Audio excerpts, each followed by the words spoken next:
pagi, apa kabar kalian hari ini? Nah, sekalipun kita belum bisa bertatap muka secara langsung ya, tetapi hendaknya kita selalu bersyukur karena masih ada teknologi yang membuat kita bisa bertatap muka secara jarak jauh. Nah, sekarang kita akan mengawali ibadah kita dengan doa pembukaan. Mari kita berdoa. Tuhan, terima kasih atas berkat-Mu hingga saat ini. Kalau sebentar kami akan memulai ibadah, kiranya Engkau yang memberkati kami dari awal ibadah hingga akhirnya nanti. Berkati kami agar bisa tetap semangat beribadah walaupun di rumah saja, Tuhan. Terima kasih Tuhan, hanya di dalam nama Tuhan Yesus. Haleluya, amin. Nah, teman-teman, dalam masa pandemi ini banyak sekali yang menjadi pergumulan kita. Tetapi kita harus ingat, kita ada sampai hari ini itu karena berkat kasih dan kemurahan Tuhan. Nah, aku mau ajak teman-teman semua untuk bersemangat menyatakan ucapan kita kepada Tuhan. Mari kita menyanyikan lagu Berkat Kemurahan.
Kita bisa salam damai dengan orang tua, kakak, adik, nenek, kakek, dan siapapun yang berada di rumah dengan mengatakan Yesus mencintaimu.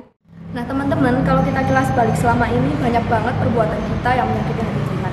Contoh saja, kita nggak mau dengar-dengaran, nggak mau dengar-dengaran firman Tuhan, kita nggak mau membaca Alkitab tiap hari, nggak mau, bahkan hal kecil saja kita nggak mau melakukannya untuk Tuhan.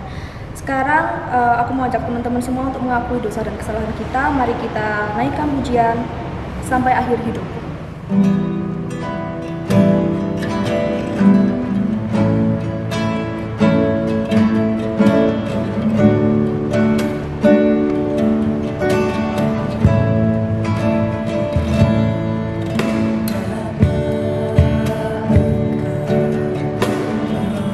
Nah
Shalom teman-teman, salam Pasisoma. Selamat pagi, selamat siang, selamat sore, selamat malam. Tergantung dari teman-teman kapan mendengarkan acara ibadah LXP ini. Nah, teman-teman, pada saat ini kita bisa bertemu kembali dalam ibadah online. Ini adalah semua karena berkat Tuhan, karena kasih karunia Tuhan. Saya percaya di antara teman-teman ada yang sedang bergumul mengalami permasalahan-permasalahan, pencobaan-pencobaan dalam kehidupan. Mungkin saat ini di antara teman-teman ada yang merasa, rasanya ini tidak akan ada jalan keluarnya. Rasanya kok Tuhan tidak menolong saya. Teman-teman, percayalah bahwa Tuhan itu selalu menolong kita, selalu bersama kita. Allah yang Maha Kuasa tersebut sudah baik dalam kehidupan saya pribadi, dan saya percaya Allah yang Maha Besar itu juga baik kepada kehidupan teman-teman dan keluarga teman-teman.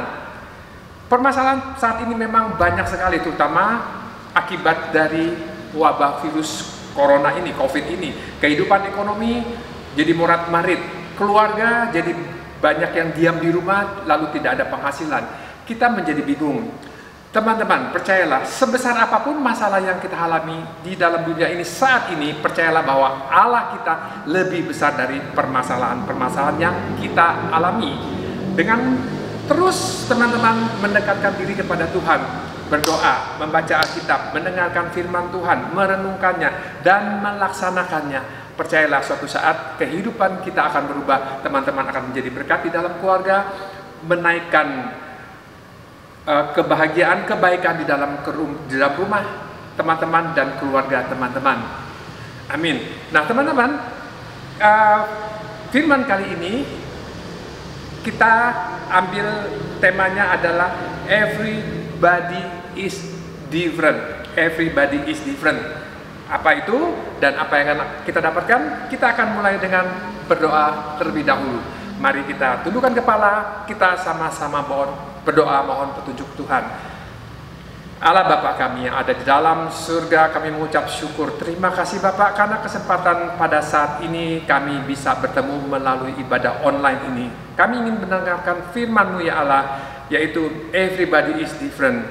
Bapak, kiranya Engkau menolong kami, menyiapkan hati dan pikiran kami sehingga kami mendapatkan berkat-berkat-Mu melalui firman yang akan kami dengarkan. Tuhan tolonglah siapkan hati dan pikiran kami, serius mendengarkannya, sehingga setelah selesai ibadah ini, kami mendapatkan suatu berkat-berkat yang baru, suatu pengharapan-pengharapan baru di dalam kami menjalankan kehidupan ini sebagai remaja-remaja di GKI Temanggung.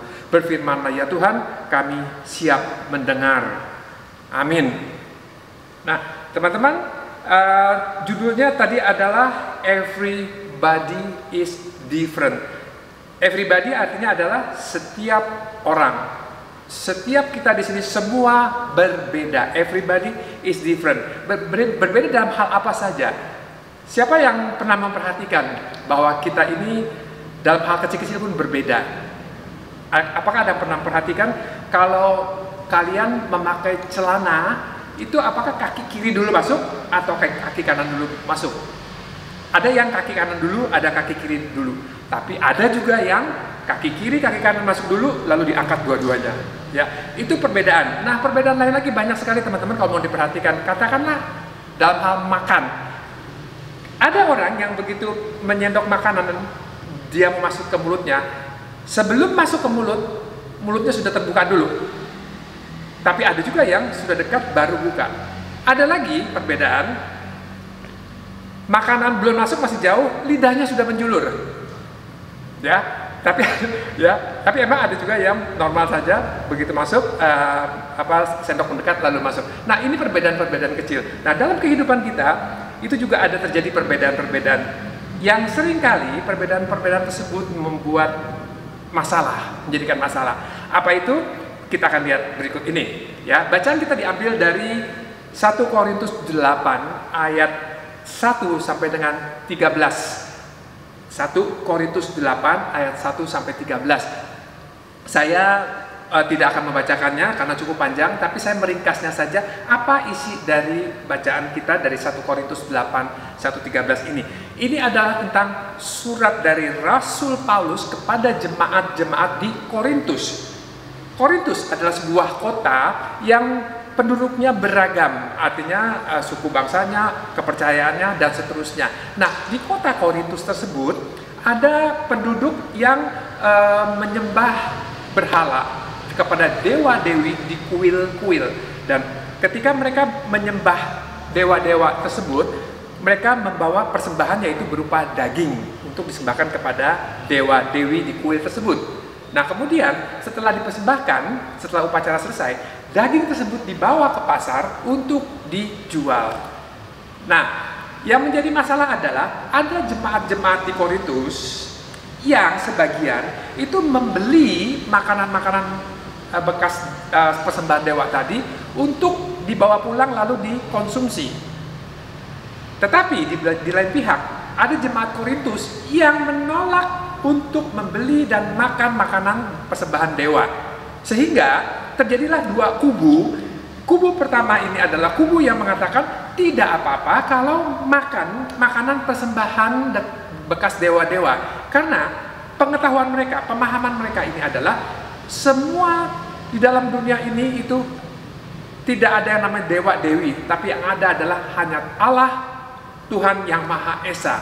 Jadi makanan dipersembahkan kepada dewa-dewi atau apa itu bagi mereka adalah tidak masalah. Nah, pihak yang lain ini adalah pihak yang mengatakan bahwa itu tidak boleh dimakan karena bekas persembahan dewa-dewi. Yang artinya kalau kalian makan, ya ini sesama jemaat. Kalau kalian makan berarti kalian secara tidak langsung mengakui dewa-dewi tersebut.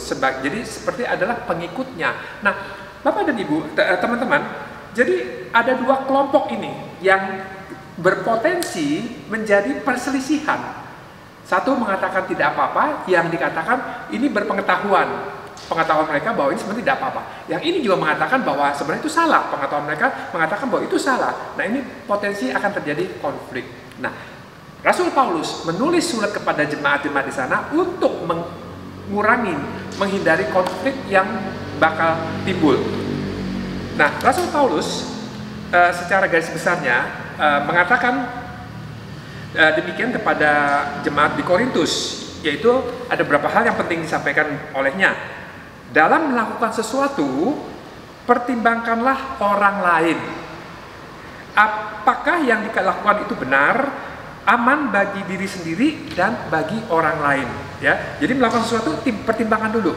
Amankah bagi orang lain dan bagi diri sendiri. Kemudian dengan demikian pengetahuan diri sendiri saja tidak cukup. Pengetahuan diri sendiri bahwa saya benar, saya paling benar, itu tidak cukup menurut Rasul Paulus. Kemudian menghakimi sesama merupakan tindakan yang harus dihindari karena merasa betul lalu menghakimi. Si ini merasa betul bahwa makan daging persembahan dewa-dewi tidak apa-apa lalu menghakimi. Sedangkan yang di sini menghakimi itu tidak betul. Ya, Rasul Paulus mengatakan tidak betul kita menghakimi anggota yang lain. Jika ada sesama anggota jemaat tidak mau makan daging persembahan berhala karena merasa takut, mereka tidak boleh dihakimi. Ya, penghakiman terhadap sesama biasanya berangkat dari kesombongan, merasa lebih pintar, merasa lebih benar. Ya, Rasul Paulus mengatakan tidak boleh. Lalu Rasul Paulus juga mengatakan pentingnya memahami makna kebenaran yang sejati. Jadi kalau terjadi demikian kan bahwa si ini merasa makan daging tidak salah, si ini mengatakan bahwa makan daging salah. Lalu gimana dong? Lalu Rasul Paulus mengatakan yang paling penting adalah yang sejati, yaitu kasih. Ya, sekali lagi kasih. Dengan kasih, seseorang yang memahami dirinya benar akan menghindari perilaku tidak baik yang bisa menjadikan semua sesama justru tidak dapat menerima nilai-nilai kebenaran yang dibawanya. Nah, teman-teman, itu adalah yang dikatakan oleh Rasul Paulus untuk mengurangi pergesekan atau perselisihan di antara jemaat di Korintus tersebut. Nah, sekarang kita mau melihat di dalam kehidupan realitas kita sehari-hari bahwa memang terjadi pergesekan-pergesekan, perbedaan-perbedaan. di dalam kita hidup di negara Indonesia ini atau dimanapun, itu pasti ada perbedaan suku bangsa, bahasa, kebiasaan, agama. Dan biasanya teman-teman yang paling sering berpotensi menimbulkan gesekan dan perselisihan adalah agama. Nah, kita akan melihat di sini teman-teman survei dari Survey Center of Strategic and International Studies atau CSIS pada tahun 2012. Ini survei menanyakan tentang apakah penduduk di Indonesia ini keberatan jika punya tetangga yang berbeda agamanya. Dan kemudian pertanyaan berikut adalah, apakah keberatan jika di lingkungan tersebut dibangun rumah ibadah yang berbeda agamanya? Ternyata teman-teman, kita lihat di sini adalah menarik, memang ternyata terjadi perbedaan-perbedaan ya. Pertama adalah, apakah keberatan jika Anda bertetangga dengan orang yang berbeda agama? Ya, ternyata 59,5% mengatakan tidak keberatan. Tidak keberatan artinya, jadi kalau tetangga saya berbeda agama, tidak keberatan, ya. Terus yang keberatan itu ada 33,7%. Mungkin bagi kita ini agak aneh, karena mungkin tidak merasakannya. Tapi di beberapa daerah tertentu, itu ada beberapa orang yang kalau tetangganya beda agamanya, itu keberatan. Nah, kemudian yang berikut lagi ini yang menarik adalah pertanyaan tentang pembangunan rumah ibadah di suatu lingkungan, ya. Yang tidak keberatan pembangunan rumah ibadah lain itu ada 22,1%, sedikit tidak keberatan. Jadi kalau di lingkungannya ada dibangun rumah ibadah lain, tetapi yang keberatan itu adalah 68,2% jika di dalam lingkungannya dibangun rumah ibadah lain. Nah teman-teman, ini adalah survei tahun 2012 yang saya percaya jika hari ini disurvei lagi, angkanya akan bertambah tentang keberatan hidup berdampingan dengan sesama saudara kita yang berbeda kepercayaan agamanya. Nah, menurut saya teman-teman, tidak mau menerima perbedaan itu melanggar atau tidak bisa menerima apa yang telah Allah perbuat untuk dunia ini. Mungkin teman-teman ingat, pertama kali manusia diciptakan oleh Tuhan ada Adam, dan sampai sekarang kita lihat tidak ada Adam semuanya, karena waktu itu Tuhan menciptakan Hawa. Ini sudah menunjukkan ada perbedaan, ada pria, ada wanita. Kemudian apalagi? Waktu banjir selesai, air bah besar selesai, Nuh diperlihatkan janji Allah kepada Nuh, yaitu pelangi. Nah, pelangi teman-teman itu terdiri dari berbagai warna-warni. Terjadi perbedaan-perbedaan, ada beda. Bayangkan jika pelangi itu tidak berbeda warnanya, satu warna saja, entah kuning, entah merah, entah biru, dan seterusnya. Mungkin namanya bukan pelangi, mungkin pelanga atau pelongo. Jadi pelanga-pelongo, ya. Nah, apalagi yang ciptaan Tuhan itu yang memang dari sananya Tuhan ada membuat perbedaan-perbedaan tanaman. Bayangkan teman-teman kalau di dunia ini tanaman itu hanya satu, misalnya hanya pohon saja, atau rumput saja, atau semak saja, tetapi Tuhan membuat berbeda-beda. Termasuk di situ ada tanaman yang berbunga. Bayangkan jika suatu taman itu bunganya hanya satu saja, misalnya warna putih semua, kuning semua, dan seterusnya. Tetapi ketika taman itu ditumbuhi dengan bunga-bunga beraneka warna, akan menjadi indah, berbeda, ya. Dan seterusnya itu ada perbedaan-perbedaan. Nah, teman-teman, di dalam kehidupan kita ini juga kita masing-masing berbeda. Teman-teman mungkin bisa merasakan di dalam keluarga bahwa mungkin teman-teman mempunyai seorang ayah yang kepribadiannya berbeda dengan ibu Anda. Mungkin teman-teman punya adik atau kakak yang kok kepribadiannya berbeda. Demikian juga dengan teman-teman di gereja dan seterusnya. Nah, di sini saya akan memberitahukan tentang everybody is different, tentang pribadi-pribadi kita semua. Mungkin sudah ada yang tahu, secara sederhana kepribadian manusia dibagi menjadi 4 tipe, 4 jenis kepribadian. Ya, dalam bahasa Inggris itu tipe pertama adalah tipe dominan, atau saya sebutnya adalah penguasa. Mungkin pernah ketemu atau pernah merasakan atau di dalam rumah ada tipe yang dominan atau penguasa ini, yaitu orang yang punya kepribadian selalu inginnya cepat, suka merintah, tidak sabaran. Nah, ini adalah tipe orang penguasa. Kemudian tipe yang kedua adalah disebut dengan tipe influencer, kepribadian influencer, atau dengan kata bahasa Indonesianya saya sebut si tukang cerita. Teman-teman punya teman atau coba pikirkan di antara teman-teman ada yang kalau ketemu dia itu ramai sekali, suka cerita, suka ngomong, seru sekali, tapi orangnya juga pelupa. Ceritanya banyak, idenya banyak, tapi dia kadang-kadang nggak melakukannya. Ya, itu disebut dengan si tukang cerita. Kepribadian yang ketiga, ya, ini adalah yang disebut dengan steadiness. Steadiness atau si kalem, si pendiam. Ya, mungkin ada teman-teman yang kebiasaan itu adalah kalem sekali. Kalau apa-apa melakukannya sabar, tenang. Kalau datang ke gereja, datang ke pertemuan-pertemuan terlambat, gitu loh. Ya ini si kalem, si steadiness, nggak mau ribut, nggak mau pusing. Kemudian adalah yang berikut, yang terakhir, kepribadian tipenya compliance atau saya sebut dengan si teliti. Ya, ini teman-teman kita atau orang lain yang kepribadiannya adalah selalu punya perhitungan, selalu tepat waktu, selalu teliti, apa-apa ingin selalu dipikirkan dulu, baru bertindak. Ya, nah ini ada empat tipe kepribadian. Nah, jadi kalau kita lihat everybody is different. Yang kepribadian berbeda ini sering membuat teman-teman jengkel atau merasa kesal. Misalnya tadi dengan si tipe dominan.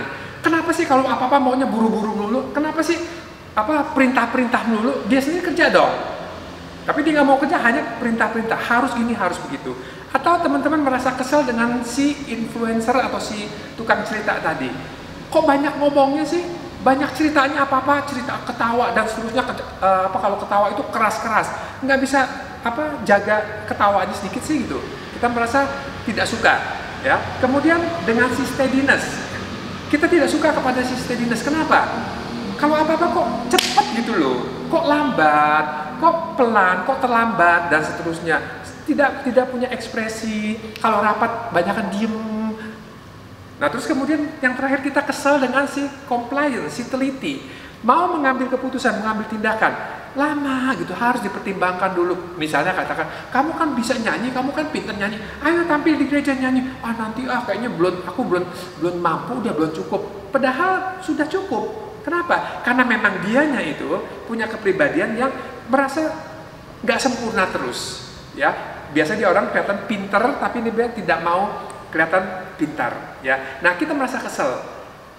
Teman-teman, di dalam kehidupan ini kita pasti ketemu dengan 4 tipe kepribadian tersebut. Apa yang harus kita lakukan? Apakah kita harus mengatakan kepada si penguasa, tolong dong kamu jangan selalu buru-buru, saya kan nggak bisa, atau jangan perintah-perintahmu, kamu kerja dong. Dan kemudian kepada si influencer, tukang cerita, jangan banyak ceritamu, ketawa kamu tolong pelan-pelan, mulut kamu jangan terlalu mangap, terlalu gede. Kalau kamu ketawa, aku merasa pengeng di kuping, dan seterusnya kepada si steadiness dan compliance. Nah, teman-teman, ingat ya, hari ini kita diingatkan, everybody is different. Rasul Paulus tadi mengatakan, ya, pertimbangkanlah dulu sebelum kita menghakimi orang dengan keadaan orang lain. Jangan kita menghakimi mereka. Jangan memaksa bahwa saya harus Jangan merasa bahwa kamu harus sama seperti saya. Lalu apa yang harus kita lakukan? Kembali ke bacaan kita tadi, Rasul Paulus mengatakan intinya adalah kasih. Ya, jadi teman-teman, kasihilah teman-teman Anda yang berbeda, keluarga Anda, mungkin orang tua Anda berbeda, mungkin ada yang dominan, ada yang influencer, ada yang steadiness, ada yang compliance. Kasihilah mereka. Jadilah remaja-remaja yang bisa memahami orang lain, bukan minta dipahami. Sekali lagi, jadilah remaja-remaja LXP, Leagues of Extraordinary People, yang bisa memahami orang lain, tapi bukan minta dipahami. Ya, karena kenapa? Everybody is different.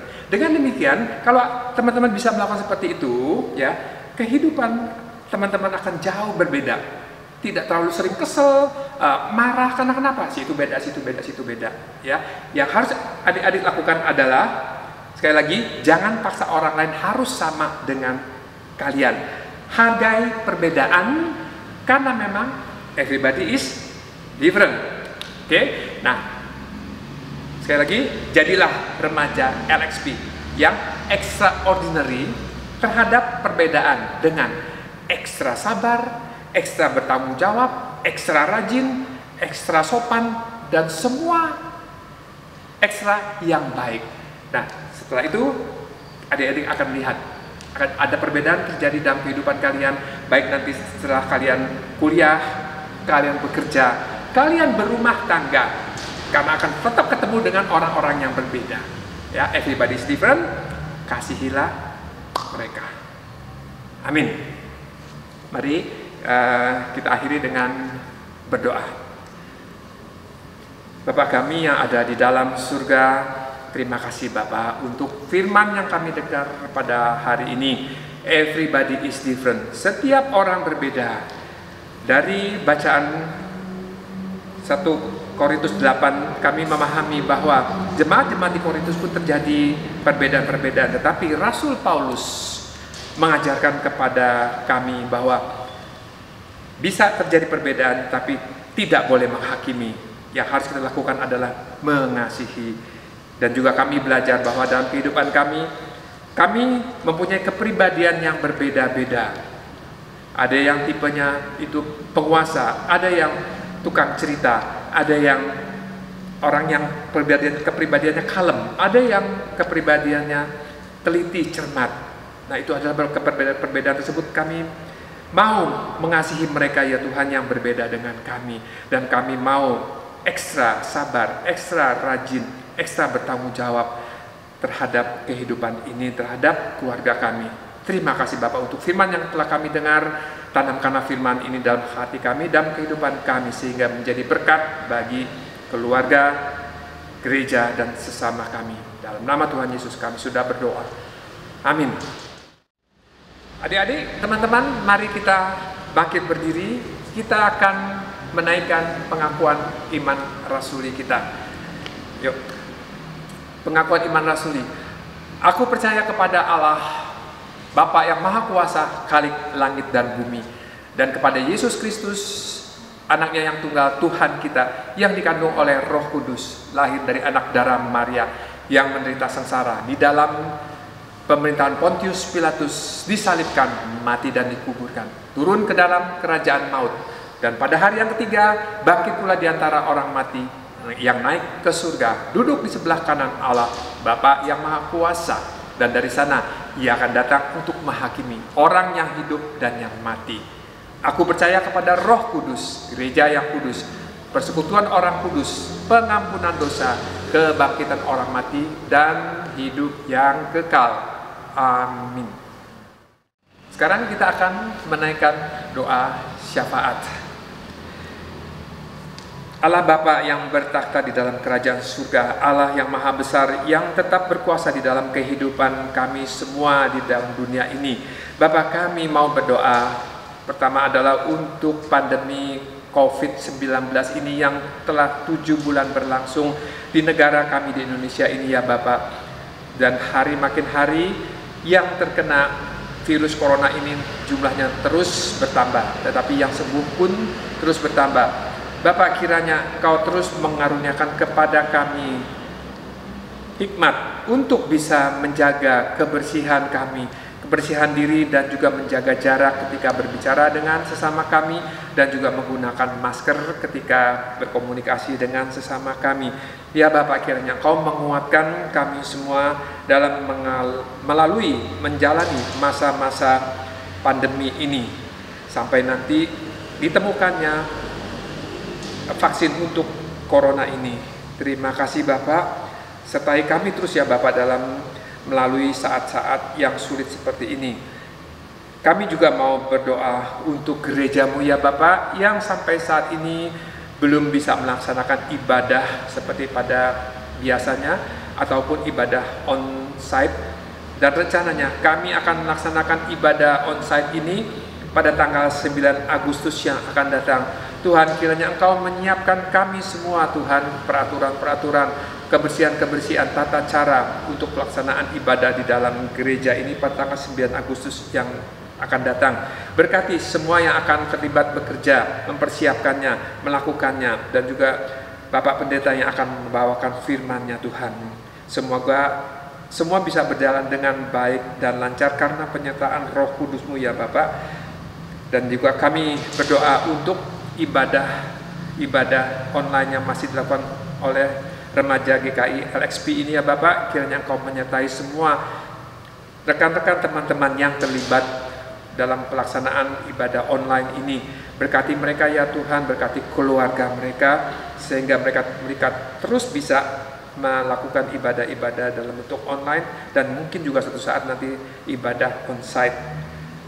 Kami juga mau berdoa kepada tenaga medis, dokter-dokter yang sampai saat ini terus bergumul menangani pasien-pasien corona di berbagai kota di Indonesia ini. Ya Bapak, mereka tentu saja khawatir terkena virus corona yang berbahaya ini, tetapi Tuhan tolonglah mereka agar mereka bisa tetap waspada, tetap menjaga kebersihan diri dan peraturan-peraturan protokol kesehatan agar mereka tidak terjangkit dari penyakit virus corona ini, dan juga kepada keluarga mereka ya Bapak. Karena dalam kehidupan mereka pun mereka harus setelah tiba di rumah terpisah dari keluarga mereka untuk menghindari terinfeksi virus corona ini kepada keluarganya.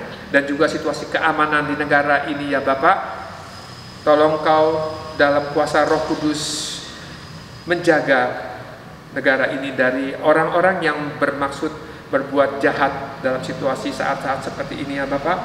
Kiranya kebaikan, kebenaran terus bekerja di dalam masyarakat di Indonesia ini. Dan juga kepada pemerintah Jokowi yang terus berusaha untuk bisa mencegah, mengurangi bahaya virus corona ini, dan juga berusaha untuk agar perekonomian terus bisa berjalan agar tidak berdampak parah di dalam kehidupan perekonomian di negara Indonesia ini. Bapak, sertailah juga menteri-menteri yang bekerja keras untuk tetap bisa menjaga pemerintahan ini berlangsung dengan baik.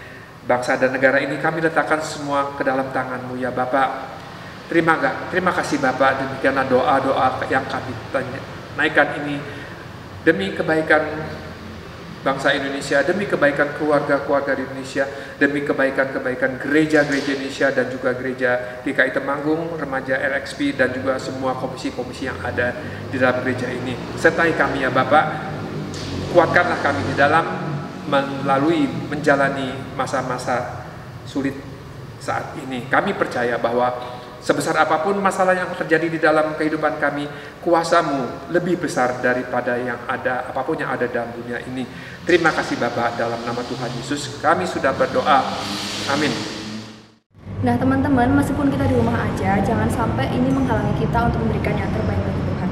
Nah di masa pandemi ini kita dapat memberikan persembahan untuk Tuhan dengan dua cara, yaitu teman-teman dapat mengumpulkan persembahan dalam amplop tertutup yang dikumpulkan setiap minggunya, dan kemudian dapat diserahkan ke gereja saat kelak waktu sudah membaik.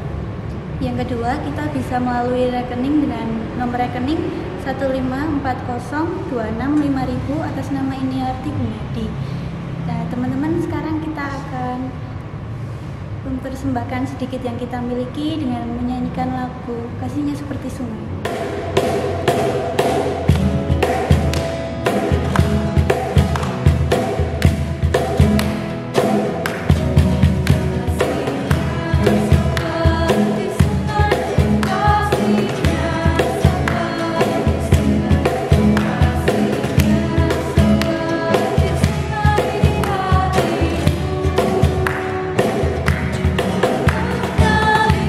Jiwa tersesat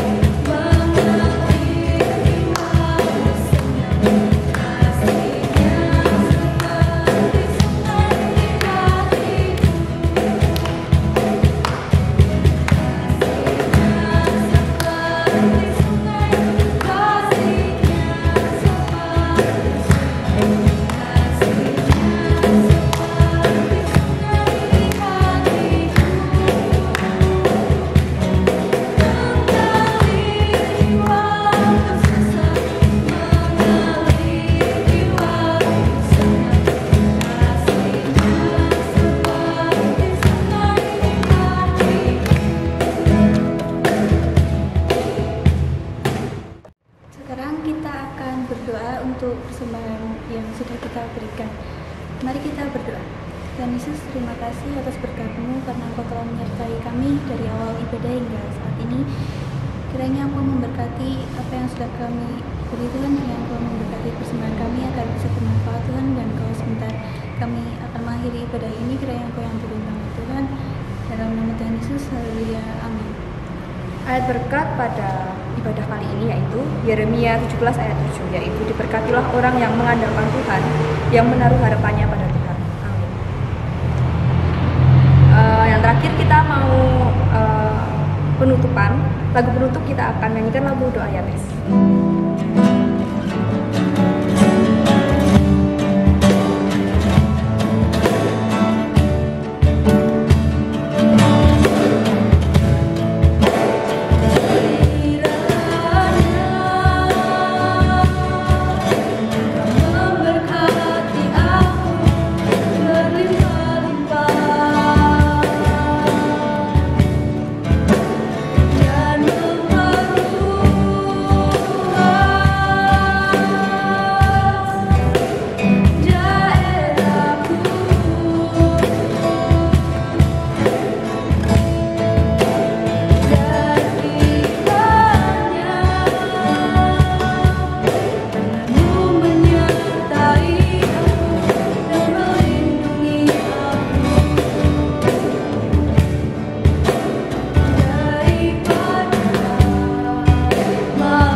Selamat hari Minggu, Tuhan Yesus memberkati.